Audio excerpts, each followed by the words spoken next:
অপরাজেয় ঢাকা বিশ্ববিদ্যালয়ের নামে ঢাকা বিশ্ববিদ্যালয়ের সাবেক বর্তমান শিক্ষার্থীদের একটি ফেসবুক গ্রুপে তানিয়া সুলতানা নামের একটি অ্যাকাউন্ট থেকে গত বৃহস্পতিবার ছাত্রদল সভাপতি রাকিবুল ইসলামের ছবিসহ একটি পোস্ট দেওয়া হয়।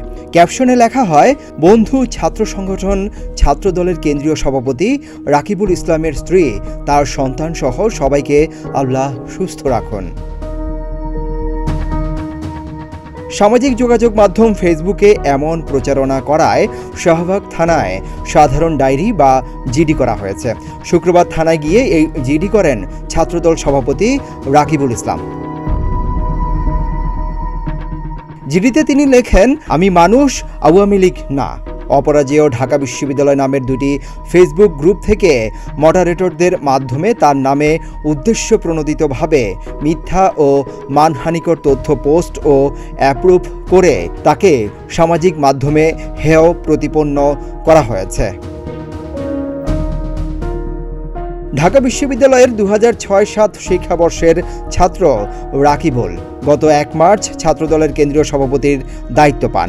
তার আগে সংগঠনের জ্যেষ্ঠ যুগ্ম সাধারণ সম্পাদক ও ঢাকা বিশ্ববিদ্যালয় শাখার আহ্বায়কের দায়িত্ব পালন করেন তিনি।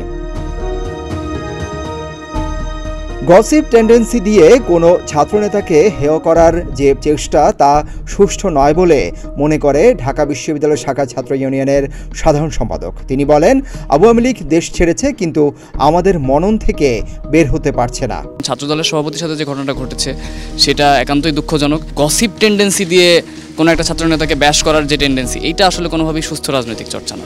আওয়ামী লীগ দেশ ছাড়ছে, ক্ষমতা ছাড়ছে, কিন্তু আমাদের মনন থেকে বের হতে পারছে না। রাজনৈতিক প্রতিপক্ষকে ঘায়েল করার যে রাজনীতি, এই রাজনীতি থেকে আমরা এখনো বের হয়ে আসতে পারিনি। বিষয়টি নিয়ে আক্ষেপ করে ঢাকা বিশ্ববিদ্যালয় শাখা শিবিরের সেক্রেটারি। তিনি বলেন, ছাত্রদল বন্ধু প্রতিম সংগঠন, সংগঠনের কেন্দ্রীয় নেতাকে এলোমেলো কথা ছড়ানো হচ্ছে। আমরা আশা করছি এ বিষয়ে সরকারের পক্ষ থেকে ছাত্রদল নেতাকে সহযোগিতা করা হবে। আপনি আসলে জানেন যে ছাত্রদল হচ্ছে আমাদের বন্ধু প্রতিম সংগঠন। আমরা একসাথে দীর্ঘদিন ধরে, দীর্ঘ সময় জুড়ে ফেসিবাদ বিরোধী আন্দোলনে আমরা একসাথে আন্দোলন করেছি। আমাদের শেষ হওয়ার কোনো সম্পর্ক দীর্ঘদিন ধরে এইভাবেই আছে, এইভাবেই সামনে থাকবে, এটা আমরা আশা করি। বিষয়টি নিয়ে আর কোনো পদক্ষেপ নেওয়া হবে কিনা তা জানতে শনিবার যোগাযোগ করা হয় ছাত্রদল সভাপতি রাকিবুল ইসলামের সঙ্গে। তবে দিনভর তার দুটি ফোন নম্বর বন্ধ পাওয়া যায়। দলীয় সূত্র থেকে জানা যায়, সিলেট সফর থেকে ফিরলে তার সঙ্গে কথা বলা যাবে। সিদ্দিকুর রহমান রোমন, প্রতিদিনের বাংলাদেশ।